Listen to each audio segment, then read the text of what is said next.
Hello, bienvenue dans cette vidéo. Moi c'est Charlotte, j'ai 28 ans, je suis en CAP esthétique en distanciel et je suis également prothésiste ongulaire et maman de deux jeunes enfants. Et aujourd'hui je vous retrouve dans cette nouvelle vidéo sur ma chaîne YouTube pour vous présenter un petit peu la manière que j'ai eu de m'organiser. Voilà, on arrive fin avril. Mes premières épreuves pour le CAP esthétique session 2026 se dérouleront en fin mai, donc ce sera ce qui concerne l'oral EP3, à savoir le sketch de vente et la présentation de mon dossier d'immersion en entreprise. Le reste des épreuves sera entre le 4 et le 9 juin 2026. Alors aujourd'hui on se retrouve presque pour un petit bilan de tout ce qui concerne les révisions, l'apprentissage des matières théoriques et pratiques, comment je me suis organisée avec ma vie pro qui est déjà dans l'esthétique au niveau de la prothésie angulaire, ma vie perso à côté et toute l'articulation finalement de cette formation en distanciel, donc seule chez moi depuis mon domicile. Comment se préparer au mieux, s'organiser, ne pas se laisser avoir par le temps, ne pas stresser, savoir relativiser qu'on n'a pas le temps de réviser et avoir toutes les petits tips et les astuces, les bons contenus à regarder pour savoir se préparer sans stress et de manière efficace. Si tout ça t'intéresse, reste bien dans cette vidéo, je t'explique tout. Je vais essayer de faire au plus court, d'aller au plus direct pour vous donner les meilleures infos, sans trop blablater, mais quand même suffisamment pour que vous puissiez vraiment comprendre le pourquoi du comment et qu'est-ce qui est adapté ou non.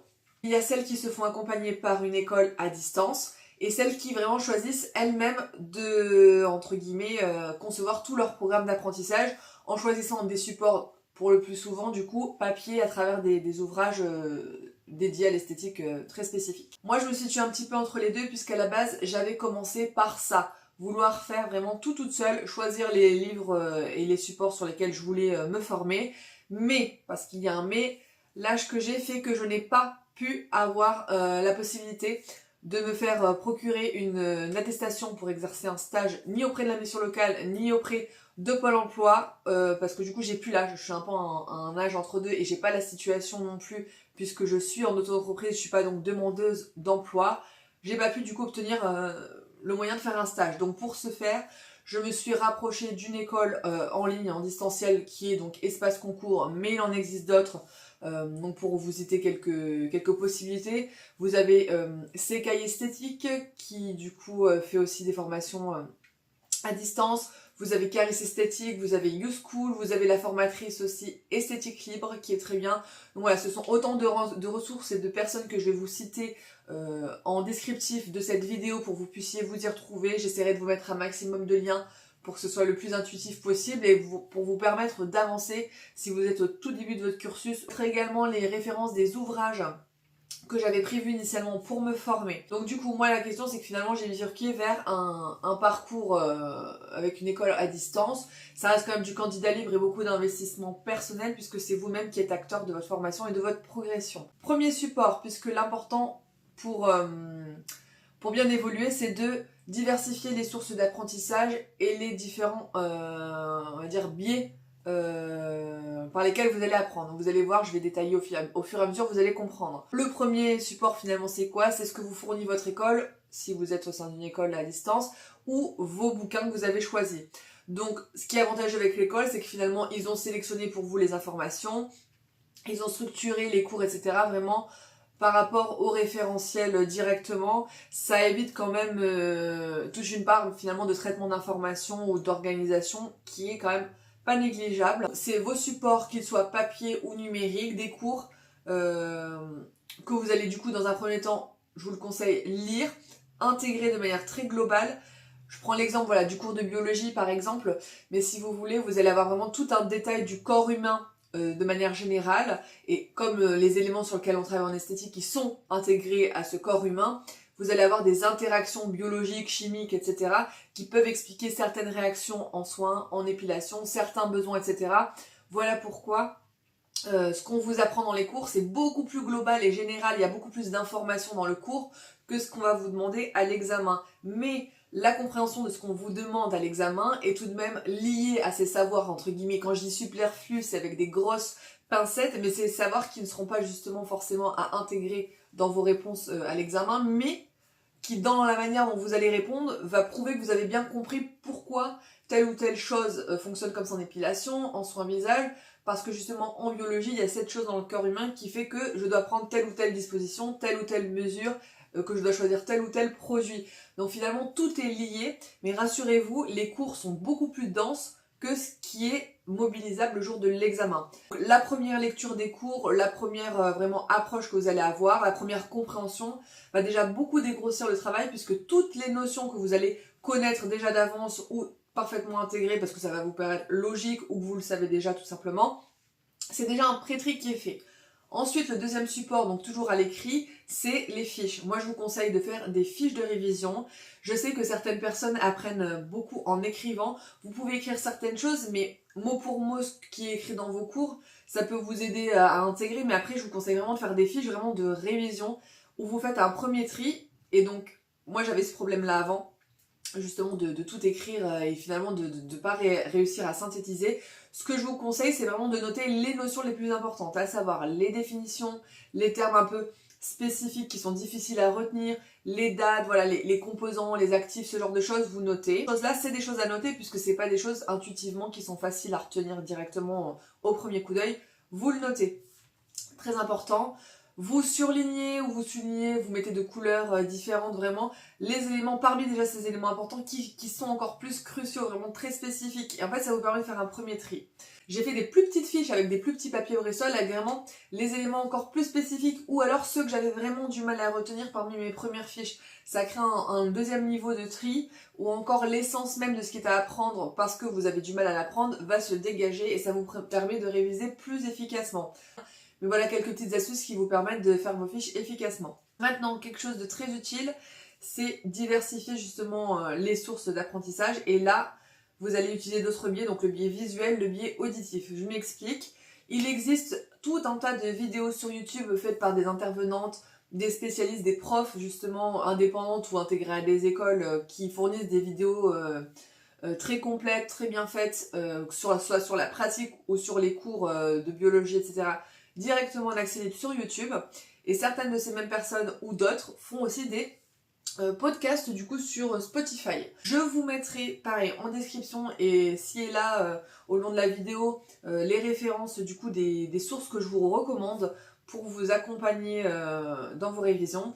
Donc les vidéos, vous pouvez les regarder dans des moments de calme, si vous en avez marre un petit peu de lire, vous voulez faire une pause mais vous voulez continuer à apprendre, c'est un bon moyen de passer le relais et justement de solliciter d'autres parties de votre cerveau et de vraiment avoir l'information, la même information qui arrive, mais expliquée par différentes personnes avec différents termes, ça va vraiment renforcer votre compréhension complète de la chose. Et vous savez, quand vous apprenez par cœur un truc vraiment de manière très rigide, entre guillemets ce qu'on appelle le bachotage, et que vous êtes là comme à réciter une poésie, le jour où vous êtes stressé ou que le début du fil conducteur de votre récit n'arrive pas, bah vous n'arrivez pas à dérouler la suite finalement. Que si vous apprenez plusieurs choses de différentes manières, vous allez vraiment comprendre la chose de manière très globale et sous différents angles qui font que vous allez savoir vous exprimer avec vos mots, avec des mots différents et vous allez savoir rebondir le jour de l'examen pour expliquer quelque chose sans vous bloquer à « Ah mince, j'ai oublié la phrase ». Enfin, vous voyez ce que vous comprenez complètement ce que vous êtes en train de raconter et ça fait la différence. Et ça aussi, ça permet au correcteur de voir que vous avez vraiment bien compris. Pareil, l'idéal avec les podcasts, donc je vous mettrai les podcasts que j'ai trouvé intéressants sur Spotify, qui j'espère sont, si vous avez d'autres plateformes, sont trouvables sur d'autres plateformes. Si vous êtes dehors, en train de conduire votre voiture, je sais pas, moi j'aime bien réviser à la plage, vous voyez, j'emmène mes fiches papier, mais c'est bien aussi si vous voulez bronzer en même temps par exemple, quand vous êtes sur le dos du coup face au soleil, que ça vous éblouit, vous pouvez mettre votre podcast de révision et c'est valable pour tout un tas de situations. Moi j'ai 2 enfants en bas âge que je garde certains jours de la semaine, ça permet que vous êtes avec vos enfants, vous avez votre petit podcast en fond dans vos écouteurs, pas trop fort, vous pouvez entendre vos enfants, mais certaines informations continuent de tourner et dans votre subconscient, ça va vraiment s'ancrer, ça va vous aider à bien maîtriser votre cours, tout simplement. Ça permet vraiment de renforcer ce que vous faites quand vous êtes dans une session de révision, entre guillemets, à plein temps, vous êtes vraiment mobilisé autour de la révision, mais ça permet aussi de créer des créneaux comme ça, on va dire de semi-révision, où vous n'êtes pas complètement 100% attentif, mais ça vous permet de garder ça dans un coin de votre esprit, dans un coin de votre tête et de continuer à assimiler. Et pour les emplois du temps chargés comme moi en tant que maman, franchement, c'est top. Pour terminer, la pratique, forcément, il vous faut tout un tas de matériel, de produits pour vous permettre de réviser depuis chez vous. Alors, il peut y avoir besoin, du coup, c'est même nécessaire de pratiquer quand même sur des humains, hein, donc ça peut être des amis, des copines, des clientes, si comme moi vous êtes prothésiste ongulaire, certaines clientes peuvent se prêter au jeu et accepter d'être votre modèle pour des prestations autres. Ça peut être votre chéri, même si c'est un homme et que le modèle le jour J ce sera une femme. C'est vraiment cool de pouvoir s'entraîner sur un vrai visage. Alors bien sûr que la femme le jour de l'examen elle n'aura pas de barbe, elle n'aura pas exactement la même répartition corporelle, mais ça vous entraîne pour vos mouvements, ça vous entraîne à avoir le ressenti de la personne que vous massez, si c'est, dans le cadre du modelage par exemple, si c'est bien appuyé, pas bien appuyé, si c'est bien placé, pas bien placé, enfin vous voyez, ça peut vraiment vous aider. Il existe aussi sur différents sites, Amazon, Temu, enfin vraiment plein d'endroits, vous pouvez trouver ce genre de petits visages. Moi je l'ai payé 8 €. Il existe aussi avec le buste assorti, donc le buste c'est un petit peu plus cher mais c'est mieux pour vraiment voir les manœuvres de manière plus réaliste. Mais sachez tout à fait que même avec un petit visage comme ça, il suffit déjà de faire les manœuvres que vous pouvez faire donc sur le visage, tout ce qui est pincement, tout ce qui est vraiment effleurage, tout ça c'est parfaitement réalisable sur ce visage. Alors c'est sûr que c'est pas pareil qu'un visage réel, mais ça contribue largement à vous préparer de manière satisfaisante pour le jour J. Et bon, pour ce qui est des manœuvres qui sont sur le buste, évidemment, ça n'a pas de buste. Hein. Là, on n'a pas du tout le buste qui est collé. Mais c'est pas grave, vous pouvez quand même faire votre geste dans le vide, entre guillemets, pour au moins apprendre les automatismes du déroulé du modelage. Un outil très récent et vraiment génial quand il est utilisé à bon escient, c'est forcément l'intelligence artificielle. Vous pouvez vous prémunir de cet outil à très bon escient pour préparer votre examen, notamment pour créer des trames de révision, pour que quelqu'un qui n'est pas du tout du métier, quelqu'un de votre famille, un ami, puisse vous interroger de manière assez réaliste. Vous pouvez demander à l'intelligence artificielle de vous fournir un dialogue une trame justement d'entraînement. Moi, si ça vous intéresse, je pourrais vous transmettre les miennes. N'hésitez pas à me le dire en commentaire. Vous pouvez faire ça, toute une liste justement des produits sur lesquels vous pouvez tomber en sketch de vente, classifié par catégorie. Ça peut permettre aussi à la personne qui va vous interroger de changer régulièrement le sujet pour vraiment vous préparer de manière très efficace à toutes les éventualités, pour que vous puissiez être à l'aise vraiment, et dans le cadre d'une prestation, et dans le cadre d'un produit de maquillage, prestation épilation, prestation soin visage, produit de soin, vraiment pour que vous ayez vraiment l'unité de vente préparée à l'oral dans toute sa globalité. Et ça c'est trop bien parce que c'est vrai que c'est des choses qu'on peut pas forcément faire si on est seul et qu'on s'entoure pas comme dans le cadre d'une école en physique, on va dire, et c'est un petit peu un moyen de contrebalancer ce biais-là. Je sais qu'après, pour ce qui est des formatrices un petit peu plus indépendantes, elles ont moins d'élèves, elles peuvent un petit peu plus faire du cas par cas et dans ce cas-là, vous faire de temps en temps un entraînement. C'est vrai que pour les structures un peu plus grandes, c'est plus délicat. J'ai fait un entraînement l'autre jour, vous voyez, mais on est beaucoup plus nombreux, donc ça peut arriver moins souvent. Donc c'est vrai que c'est un bon moyen de lutter contre l'isolement lié au statut candidat libre. Sachez aussi qu'il existe sur Facebook, sur les réseaux sociaux, des groupes dédiés où vous pouvez justement avoir tout l'aspect communautaire pour vous entraider entre filles qui passent le CAP esthétique. Et ça, c'est un point fort aussi. Pour ce qui est des schémas, donc on est sur l'écrit, mais j'avais vu ce tips passer quelque part. Et c'est vrai que j'avais trouvé ça très utile et je l'ai fait et c'est vraiment bien. Vous pouvez trouver sur internet les schémas, donc de la cellule, le schéma du corps humain, les os, les muscles, etc. Et à compléter en fait, sans les légendes, et vous pouvez les imprimer, les plastifier, et après avec un feutre Velleda, par-dessus le plastique, vous pouvez écrire justement, les remplir, vous entraîner. Le petit tips que j'ai trouvé en plus, c'est que quand je place mal certaines légendes, certains emplacements, etc., je note tout au bas de la page, vraiment dans un endroit qui n'a rien à voir avec l'espace où on est censé remplir, les termes où j'ai échoué, ceux que j'ai mal positionnés. J'efface ensuite tout ce que j'ai rempli, et à la prochaine session, quand je re-remplis, je prends connaissance des termes que j'ai mal renseignés la fois d'avant, et ça me permet vraiment de faire un focus sur ce que j'ai mal placé la fois d'avant, et ça me permet vraiment de progresser de manière plutôt rapide et efficace. Tout, armez-vous de patience, de motivation, de discipline. Il y a des fois où vous allez vouloir réviser, vouloir vous entraîner à la pratique tel jour et ça va pas pouvoir se faire pour raison X ou Y, ne stressez pas. Moi j'ai beaucoup stressé, vous voyez, à me dire oui mais là ça y est je suis en retard. J'ai eu l'impression d'accumuler un énorme retard à un moment parce qu'avec 2 enfants forcément une activité de prothésiste à côté, une recherche d'alternance puisque je poursuis mes études l'année prochaine en esthétique toujours.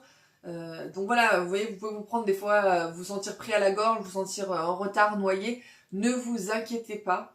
À partir du moment où vous avez la volonté et que vous trouvez certaines alternatives, vous voyez ce que je vous ai donné là, tout ce qui est podcast, vidéo YouTube, tout ça, ça fait vraiment littéralement 2 à 3 semaines que je fais ça.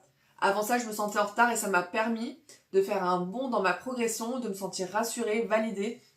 Et vraiment, si vous commencez vos études du coup pour la prochaine session, vous avez déjà là, à travers cette vidéo, plein de clés en main qui vont vous permettre de vous organiser efficacement et d'avoir un retour sur expérience. De toute façon, j'hésiterai pas à faire une vidéo bilan une fois que j'aurai passé mon CAP pour vous familiariser aussi avec, entre guillemets, des storytelling, comment ça s'est déroulé pour moi, parce que c'est vrai qu'on trouve pas énormément de vidéos à ce sujet sur YouTube. Il y a quelques référentes qui parlent beaucoup de l'aspect théorique, les cours, des professionnels qui parlent justement du côté cours. Il y a quelques filles qui aussi ont fait des vidéos sur la préparation au CAP et tout, mais c'est vrai que c'est pas un des sujets sur lequel il y a le plus de renseignements sur YouTube et il y a beaucoup de vidéos qui datent quand même d'il y a quelques années. Donc je vais contribuer à du coup enrichir cette niche sur YouTube parce que mon but c'est aussi de transmettre l'expérience et puis de permettre à d'autres filles qui comme moi il y a un an veulent se lancer en candidat libre de trouver les informations nécessaires. Et donc pour quelques petits tips de révision pour encore plus booster votre manière d'apprendre, je vous conseille une méthode qu'on ne présente plus. Bon, moi je la connaissais pas mais elle est très très connue. C'est la méthode Pomodoro. Je la connaissais de nom mais c'est vrai que j'avais pas spécialement creusé le sujet. Après avoir lu un livre qui justement permet de bien apprendre, de développer sa mémoire, etc. La méthode Pomodoro parmi d'autres y était détaillée. Donc c'est très simple, c'est un principe, vous faites des sessions de révision de 25 minutes et entre chaque session de 25 minutes, vous intercalez 5 minutes de pause. Pour faire clair et concis, 25 minutes c'est le temps maximum entre guillemets sur lequel vous pouvez vous baser pour avoir l'état de flow. L'état de flow, c'est un état en fait où vous emmagasinez plus d'informations et où votre cerveau reste concentré. Après ces 25 minutes, progressivement, vous commencez à chuter et la qualité de votre apprentissage s'amoindrit. Le fait de s'arrêter pendant 5 minutes entre 2 sessions, ça permet de restimuler votre cerveau sur quelque chose qui sort du contexte de ce que vous êtes en train d'étudier. Vous faites 5 minutes où vous prenez l'air, vous faites quelques exercices, vous buvez un thé, enfin voilà, vous faites quelque chose d'agréable et puis vous repartez sur une session de 25 minutes et ça permet de maintenir cet état de flow pour que vos sessions suivantes de 25 minutes soient tout autant bénéfiques dans le cadre de l'apprentissage. Normalement, au bout de 4 Pomodoro, on fait une pause plus conséquente, il me semble, de 20 minutes. Mais ce qui était bien précisé dans mon livre, c'est que c'est une méthode, voilà, c'est une trame entre guillemets que vous pouvez adapter. Si vous êtes plus à l'aise sur des sessions de 15 minutes et vous sentez qu'à partir de 15 minutes vous décrochez, vous faites ça, vous adaptez l'intervalle entre deux. Le tout c'est de trouver un rythme de croisière qui vous convienne et où vous sentez que ça vous est bénéfique finalement. Donc la méthode Pomodoro c'est un super outil. Je l'ai déjà mentionné avant mais du coup alterner les sources également. Donc osciller entre la mémoire visuelle, la mémoire du toucher dans les entraînements pratiques, la mémoire auditive avec les podcasts. Voilà, ça c'est un super moyen de réviser. Entraînez-vous aussi à l'oral, c'est-à-dire parler, expliquez votre cours, récitez-le, faites comme si vous vouliez l'expliquer à quelqu'un. Un truc qui m'a super aidé aussi pour le P3, vous prenez la fonctionnalité magnétophone, enregistreur vocal ou didactophone, ça dépend des téléphones, de votre téléphone. Je vais éternuer.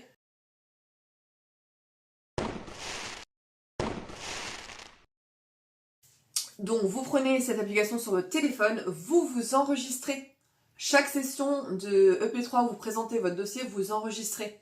Ça va vous permettre d'écouter comment vous vous exprimez, quels termes vous utilisez, quels termes sont positifs que vous pouvez garder, ceux qui sont un peu moyens, voilà, qui font un petit peu tâche dans votre discours, vous éliminez. Et ça vous permet vraiment de voir un petit peu quelles sont vos habitudes, vos points noirs à l'oral, de les corriger et de vraiment créer un contexte le plus favorable possible à ce que vous soyez bien compris, que vous présentiez bien, que vous clair, le ton assez haut, voilà, sur un discours qui est assez fluide finalement. Et ça, c'est un outil tout bête, vous voyez, auquel on pense pas forcément, mais qui peut vraiment vous aider à faire la différence le jour J. Un dernier conseil que je peux vous donner, c'est faites-vous un Instagram professionnel, un TikTok aussi, pourquoi pas, mais le mieux c'est Instagram, l'application de référence pour faire une vraie vitrine. Que vous soyez déjà prothésiste ongulaire, donc que vous ayez déjà un Instagram pro, ou que vous ne soyez pas encore professionnel de l'esthétique, mais que vous comptiez le devenir soit directement après votre CAP, soit poursuivre comme moi vers un BTS après. Mais faites un Instagram professionnel par pitié, c'est un outil incroyable, même si ça peut vous sembler bizarre comme ça de vous dire ouais mais là maintenant je suis prothésiste angulaire, ça n'a rien à voir, oui là je suis pas du tout du métier, qu'est-ce que je vais montrer? En fait, à travers cette vitrine, vous pouvez montrer déjà vos avant-après d'entraînement maquillage, certains passages de votre modelage ou de votre soin de visage. Ça va vous permettre vraiment de montrer ce que vous faites déjà, de montrer votre investissement, de communiquer régulièrement autour de votre progression, de votre motivation.